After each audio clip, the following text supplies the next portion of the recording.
Ich bin in Lübeck im Jahr 1370. Auf den ersten Blick sieht man nur Hafen, Händler und Schiffe. Aber ich glaube, hinter dieser Stadt steckt mehr Macht, als man hier draußen sofort erkennt. Lübeck im Jahr 1370 zeigt seine Macht nicht so, wie man es im Mittelalter vielleicht erwarten würde. Hier steht kein König im Mittelpunkt, der jeden Morgen vor sein Volk tritt. Keine gewaltige Burg dominiert die Dächer, kein Fürstenhof bestimmt den Rhythmus der Stadt. Und doch wirkt Lübeck nicht wie ein gewöhnlicher Ort an der Ostsee. Die Stadt lebt vom Wasser, aber sie ist mehr als ein Hafen. Sie lebt vom Handel, aber sie ist mehr als ein Markt. Sie lebt von Kaufleuten, aber sie wäre nichts ohne die Menschen, die schreiben, tragen, bauen, prüfen und segeln. Wer Lübeck verstehen will, darf deshalb nicht nach einem einzigen Zentrum suchen. Nicht nach einem Thron, nicht nach einem Palast, nicht nach einer Person, die alles lenkt. Diese Stadt funktioniert anders. Ihre Stärke entsteht aus Abläufen, die jeden Tag wiederholt werden. Waren werden vorbereitet, geprüft, gelagert, verhandelt, verladen und fortgeschickt. Was hier morgens unscheinbar beginnt, kann Wochen später in einer anderen Stadt über Gewinn, Verlust oder Einfluss entscheiden. Lübeck ist nicht mächtig, weil alles hier bleibt. Lübeck wird mächtig, weil von hier aus Dinge in Bewegung geraten. In Lübeck beginnt der Morgen nicht mit großen Worten. Er beginnt mit Arbeit. Am Kai rollen Fässer über Holzplanken. Ein Schreiber prüft Einträge vom Vortag, bevor neue hinzukommen. In einer Werkstatt zieht ein Fassbinder den letzten Reifen fest, während draußen ein Händler seine Waren auslegt. Was wie Routine aussieht, ist in Wirklichkeit Präzision. Ein Fass, das nicht hält, kostet mehr als seine Herstellung. Ein falsch notierter Name kann einen Streit auslösen, der länger dauert als die Fahrt selbst. Und eine Ware, die zu spät ankommt, kann ihren Wert verlieren, obwohl sie sich nicht verändert hat. Hier ist Genauigkeit keine schöne Tugend, sie ist Überlebensregel. Denn Lübeck lebt nicht davon, dass jeder einzelne Mensch reich ist. Die Stadt lebt davon, dass viele Arbeiten ineinandergreifen. Der Reichtum beginnt nicht erst im Rathaus und nicht erst auf dem Meer. Er beginnt dort, wo Menschen dafür sorgen, dass aus einem Plan überhaupt eine Fahrt werden kann.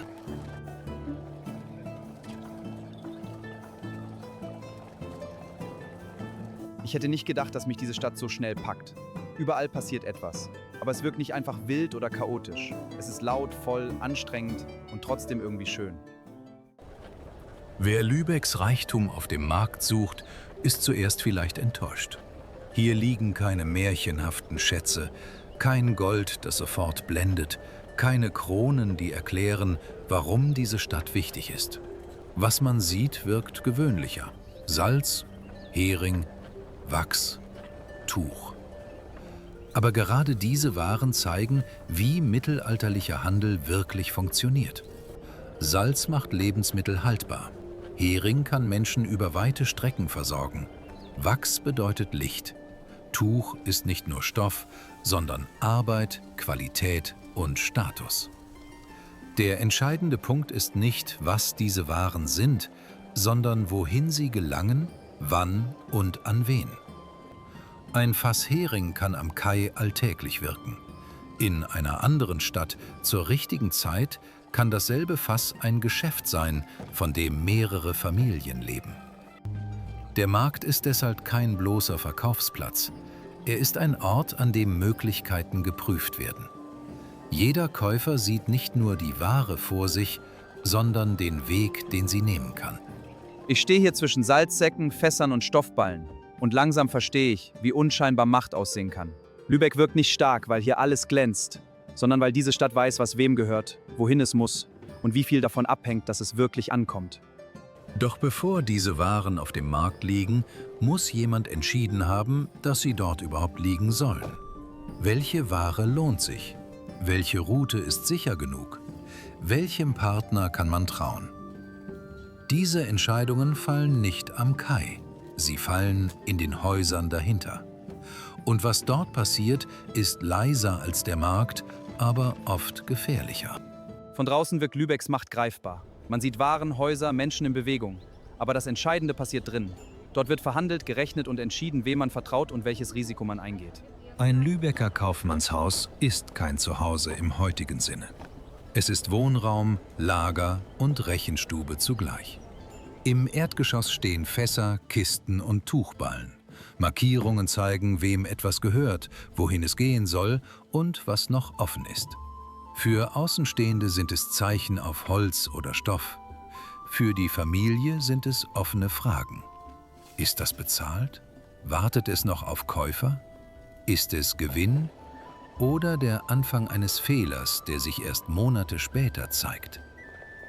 In einem solchen Haus wächst ein Kind nicht nur zwischen Möbeln und Familiengeschichten auf, sondern zwischen Zahlen, Waren und Gesprächen über Risiko. Ein Lehrling lernt nicht nur lesen und rechnen. Er lernt, wann Geduld wichtiger ist als Mut, wann ein gutes Angebot gefährlich klingt und wann ein Name mehr wert ist als ein kurzer Gewinn. Auch die Familie selbst ist Teil des Geschäfts. Wenn ein Kaufmann unterwegs ist, muss zu Hause trotzdem entschieden, verwaltet und verhandelt werden. Nicht jede dieser Entscheidungen steht später in einer Urkunde, aber ohne sie läuft nichts. Familie und Geschäft sind hier kaum voneinander zu trennen. Beides kann wachsen und beides kann fallen. Ich habe gerade von einer Familie gehört, die fast alles auf eine einzige Fahrt gesetzt hat. Und das Schiff kam nie zurück. Jetzt erkenne ich erst, was hier wirklich auf dem Spiel steht. Ob genau diese Familie namentlich überliefert ist, spielt für das Verständnis des Risikos kaum eine Rolle. Geschichten dieser Art gehörten zur Wirklichkeit einer Handelsstadt. Ein Schiff konnte auslaufen, gut vorbereitet, mit wertvoller Ladung und klarer Route. Und trotzdem konnte es scheitern. Nicht jeder Verlust kam durch Piraten oder Sturm. Manchmal reichte eine falsche Einschätzung, eine verspätete Nachricht, ein Markt, der sich verändert hatte, ein Partner, der nicht zahlen konnte. Für einen Kaufmann bedeutete Handel nicht einfach billig kaufen, teuer verkaufen. Es bedeutete, Zukunft zu schätzen, ohne sie kontrollieren zu können. Zu wenig Mut brachte keinen Aufstieg. Zu viel Mut konnte ein Haus ruinieren. Wenn die Entscheidung falsch ist, trifft es nicht nur den Mann, der sie getroffen hat. Dann trifft es Lehrlinge, Verwandte, Handwerker und Menschen, die von seinen Aufträgen leben. Der Druck sitzt immer im Raum, auch wenn niemand laut darüber spricht. Ein Kaufmann kann Fässer besitzen, Tuchballen, Salzsäcke und Verträge. Aber wenn niemand seinem Namen traut, ist all das weniger wert. Denn Handel beginnt oft mit einer Frage: Kann man diesem Mann glauben? In einer Welt ohne schnelle Nachrichten wird Ruf zu einer zweiten Währung. Wer zuverlässig ist, bekommt eher Kredit, eher Ware, eher Geduld. Wer seinen Ruf verliert, verliert nicht nur ein einzelnes Geschäft. Er verliert vielleicht den Zugang zu Menschen, die er für die nächste Fahrt braucht. Darum beginnt ein Schiff nicht erst am Kai. Es beginnt an einem Tisch, mit einem Namen, mit einer Zahl, mit einem Strich, der später weit mehr bedeuten kann, als er im Moment aussieht. Ich dachte, Lübecks Macht liegt draußen in den Schiffen.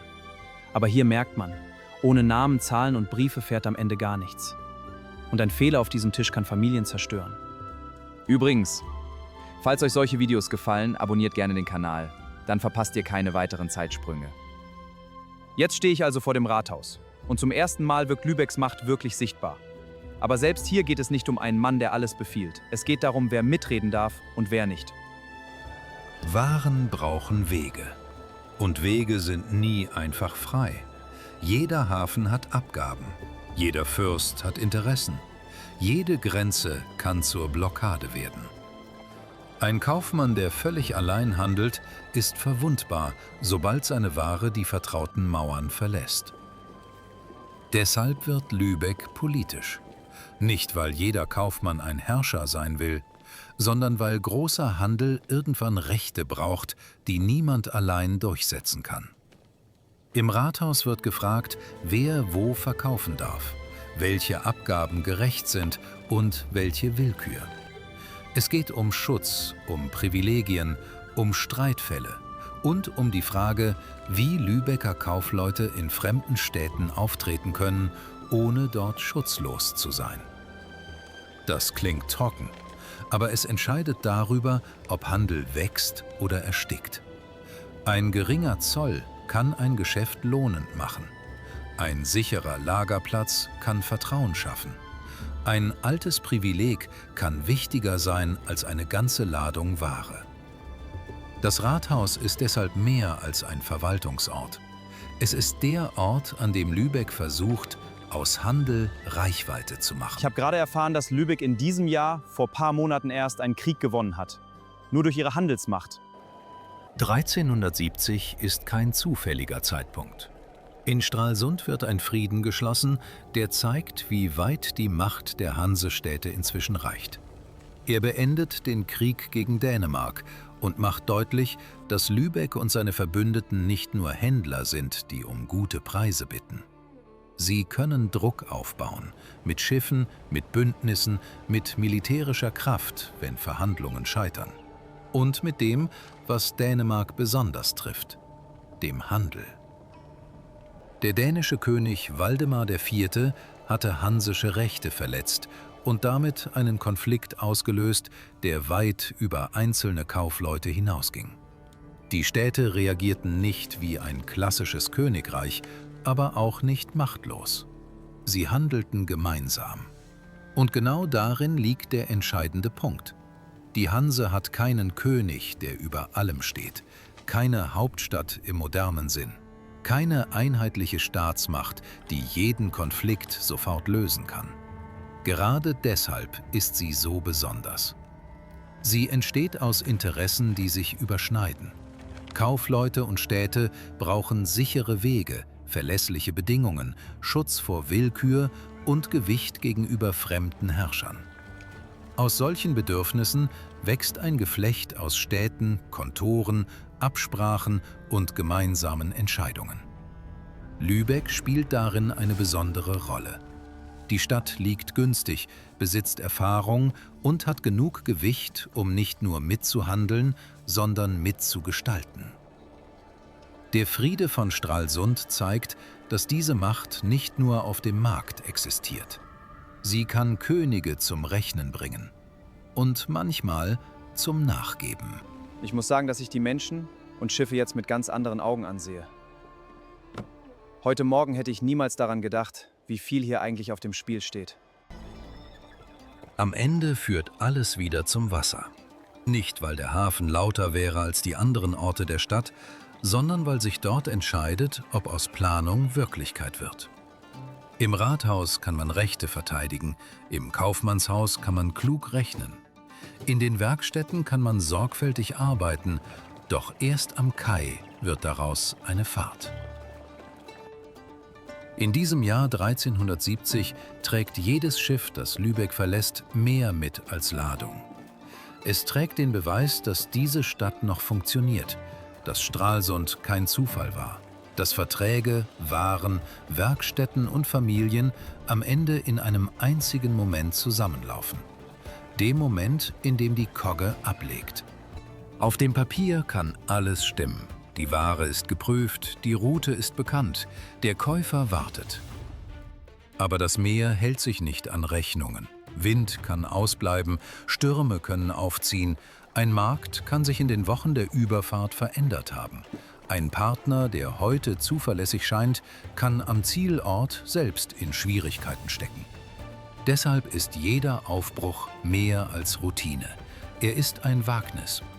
Aber ohne dieses Wagnis ist Lübeck nichts. Eine Stadt, die vom Handel lebt, muss bereit sein, Dinge loszuschicken, die sie nicht mehr vollständig kontrollieren kann. Ware, Geld, Namen und Hoffnung, die niemand sehen kann.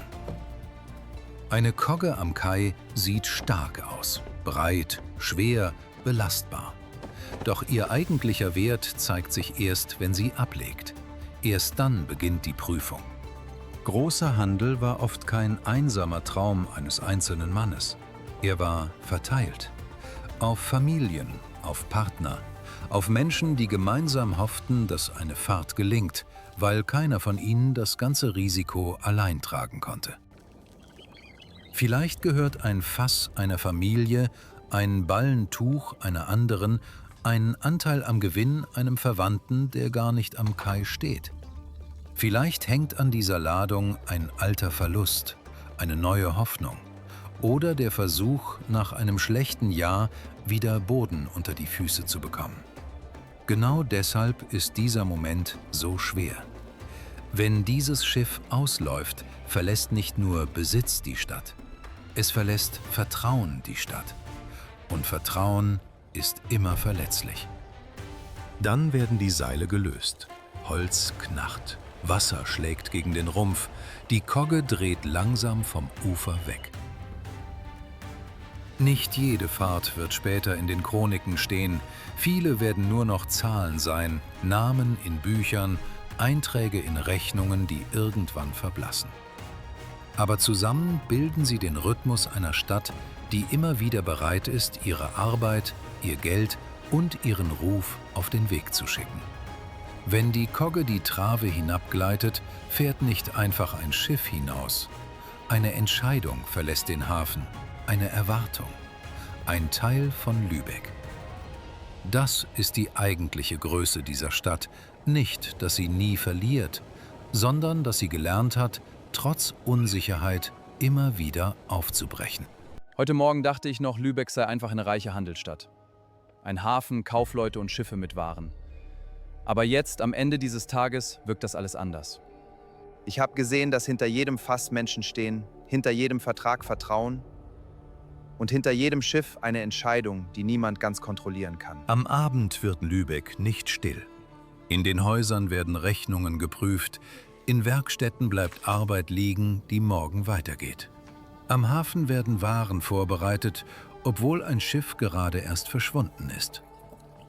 Lübeck zeigt, dass Geschichte nicht nur von Schlachten und Königen erzählt werden muss.